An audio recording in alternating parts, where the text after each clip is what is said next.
Hi guys, it's story time with Grandma. Tonight we're going to read Harold and the Purple Crayon.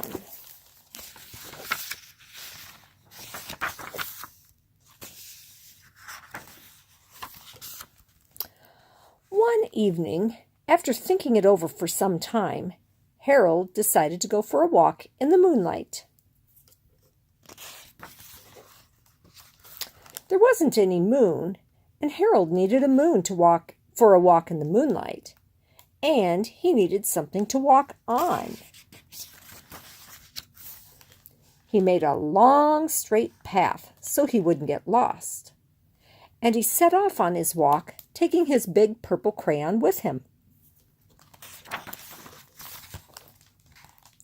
But he didn't seem to be getting anywhere on the long, straight path, so he left the path for a shortcut across the field, and the moon went with him. The shortcut led right to where Harold thought a forest ought to be. He didn't want to get lost in the woods, so he made a very small forest with just one tree in it. It turned out to be an apple tree. The apples would be very tasty, Harold thought, when they got red. So he put a frightening dragon under the tree to guard the apples. It was a terribly frightening dragon. It even frightened Harold. He backed away. His hand, holding the purple crayon, shook. Suddenly, he realized what was happening. But by then, Harold was over his head in an ocean.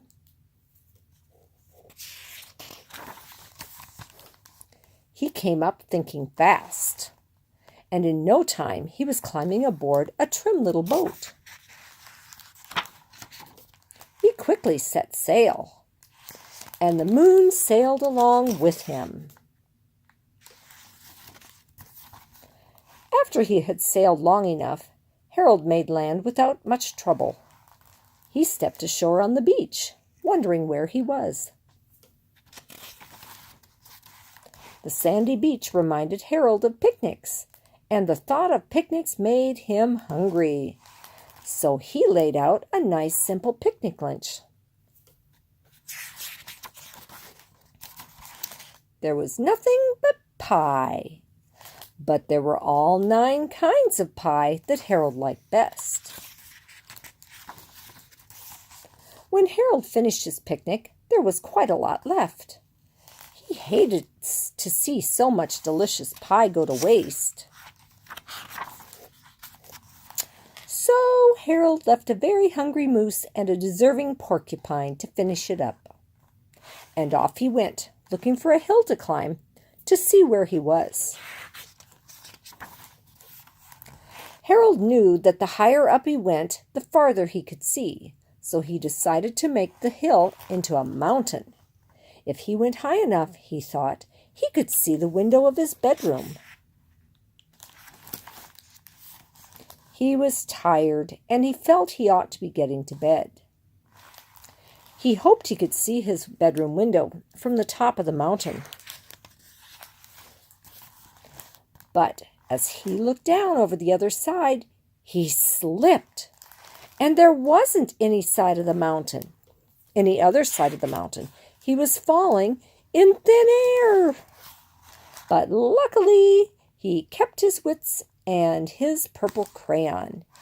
He made a balloon, and he grabbed onto it. And he made a basket under the balloon, big enough to stand in. He had a fine view from the balloon, but he couldn't see his window. He couldn't even see a house.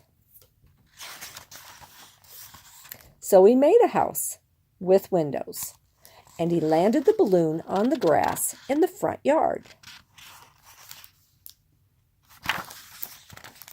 None of the windows was his window.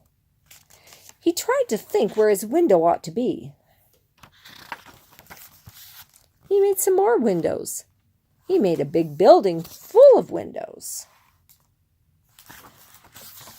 He made lots of buildings full of windows.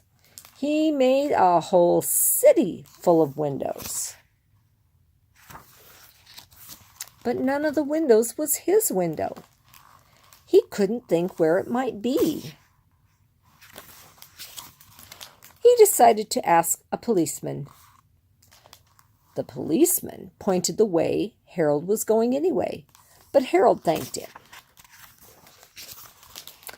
And he walked along with the moon, wishing he was in his room and in bed. Then suddenly, Harold remembered.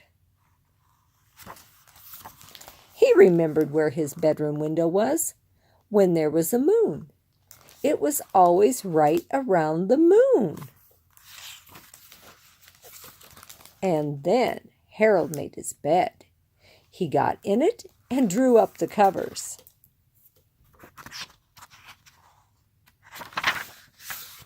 The purple crayon dropped on the floor, and Harold dropped off to sleep.